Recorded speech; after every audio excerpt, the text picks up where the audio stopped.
யாரும் மக்களை குறைவாக எடை போடவே முடியாது. அவர்களுக்கு தெளிவாக எல்லா கட்சிகளையும் தெரியும், தலைவர்களை தெரியும், எந்த தேர்தலில் எப்படி வாக்களிப்பது என்பதும் தெரியும். அந்த வகையில் இந்திய நாட்டு மக்கள் மீது, குறிப்பாக தமிழ்நாட்டு மக்கள் மீது எங்களுக்கு நிறைய நம்பிக்கை. இந்த 7 கட்டங்களாக நடைபெறுகின்றது. இப்பொழுது தமிழ்நாட்டில் ஒரே கட்டத்தில் முடிந்து விட்டது என்றால் இது அமைதியான மாநிலம், இதுவே வெளிப்படுகின்றது. அதான் எதிர்க்கட்சியாக இருக்கிறவர்கள் எல்லா விதமான அணுகுமுறையும் கடைபிடிப்பார்கள்.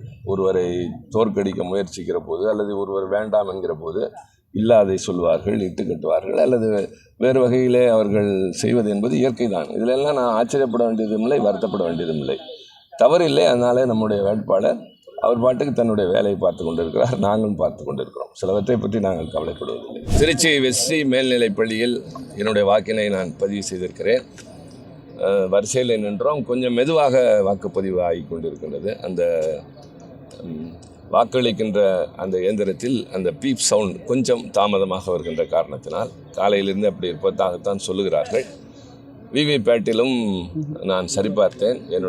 நான் அளித்த சின்னம் வந்திருந்தது. அங்கே மிகவும் சுமூகமாக அமைதியாக இங்கே வாக்குப்பதிவு நடைபெற்று கொண்டிருக்கின்றது. சார், இந்தியா கூட்டணி வெற்றி பெற வேண்டிய நிர்பந்தம் இருக்கா, கட்டாயம் இருக்கா? நிர்பந்தம் இல்லை, கட்டாயம் சொல்கிறத விட நாட்டினுடைய அவசிய தேவை அது.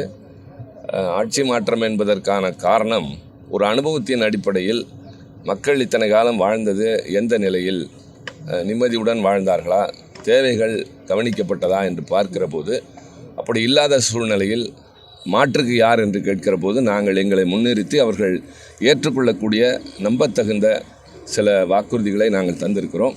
நாங்கள் செல்லுகின்ற இடமெல்லாம் மக்களுடைய வரவேற்பு மிக பிரமாதமாக இருந்தது.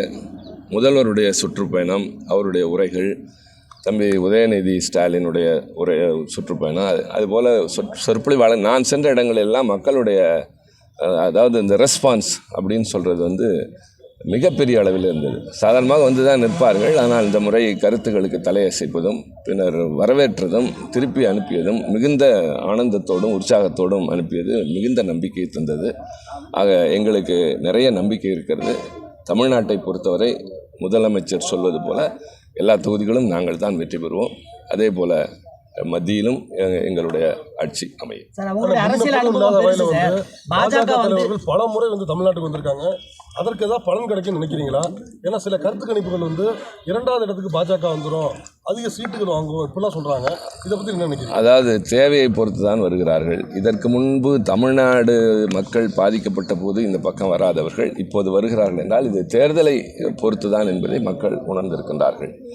ஒருவர் தேர்தலில் முயற்சி செய்கிறார் என்பதை யாரும் தவறு சொல்ல முடியாது. ஒரு ஜனநாயக நாட்டில் பல கட்சிகள் போட்டியிடும், பல சுயேட்சைகள் கூட போட்டியிடுவார்கள். எனவே நீங்கள் எப்படி வந்தீர்கள் என்று யாரையும் கேட்க முடியாது. எங்களை பொறுத்தவரை நாங்கள் பலமாக இருக்கிறோம். மக்களின் ஆதரவு எங்கள் பக்கம் இருக்கிறது. எங்கள் ஆட்சி, எங்களுடைய அணுகுமுறைகள், நாங்கள் கொடுத்திருக்கிற நம்பிக்கைகள், இவைகளெல்லாம் மக்களிடம் ஆதரவாக திரும்பி இருக்கின்றன.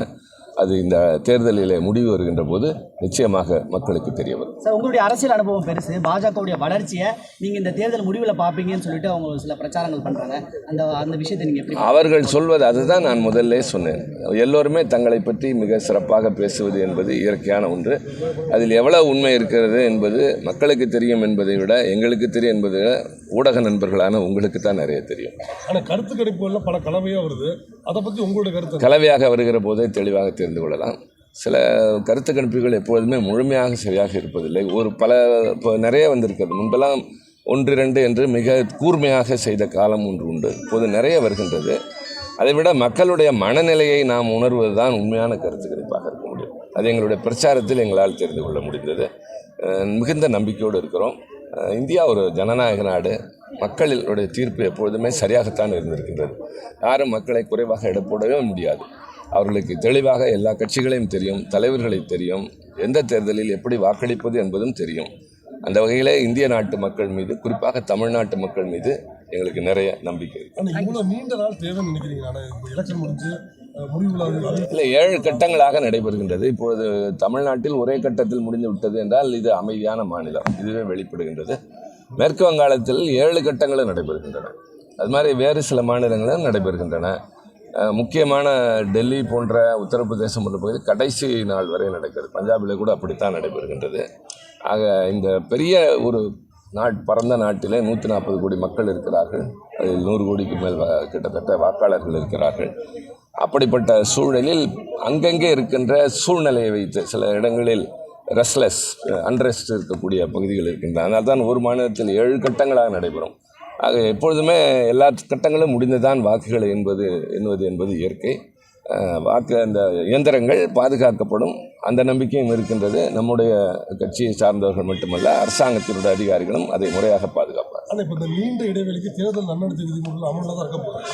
நீங்கள் மக்கள் நல திட்டங்கள் இருக்குது, இப்போ குடிநீருக்கு தேவைக்கெல்லாம் இருக்குது, நிறைய திட்டங்கள் நம்ம செய்ய வேண்டியது இருக்குது. தமிழ்நாட்டை பொறுத்தவரை இனி அந்த அளவுக்கு இருக்காது. அதாவது நம்முடைய தேர்தல் நம்மை பொறுத்தவரை முடிந்து விட்டது.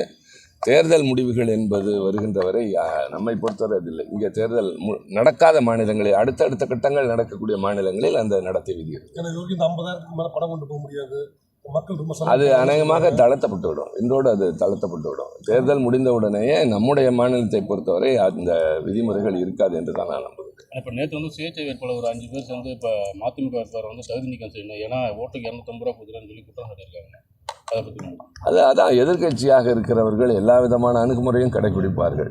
ஒருவரை தோற்கடிக்க முயற்சிக்கிற போது அல்லது ஒருவர் வேண்டாம் என்கிற போது இல்லாதை சொல்வார்கள், இட்டு கட்டுவார்கள், அல்லது வேறு வகையிலே அவர்கள் செய்வது என்பது இயற்கை தான். இதிலெல்லாம் நான் ஆச்சரியப்பட வேண்டியதும் இல்லை, வருத்தப்பட வேண்டியதும் இல்லை. தவறில்லை. அதனாலே நம்முடைய வேட்பாளர் அவர் பாட்டுக்கு தன்னுடைய வேலையை பார்த்து கொண்டிருக்கிறார், நாங்களும் பார்த்து கொண்டிருக்கிறோம். சிலவற்றை பற்றி நாங்கள் கவலைப்படுவதில்லை.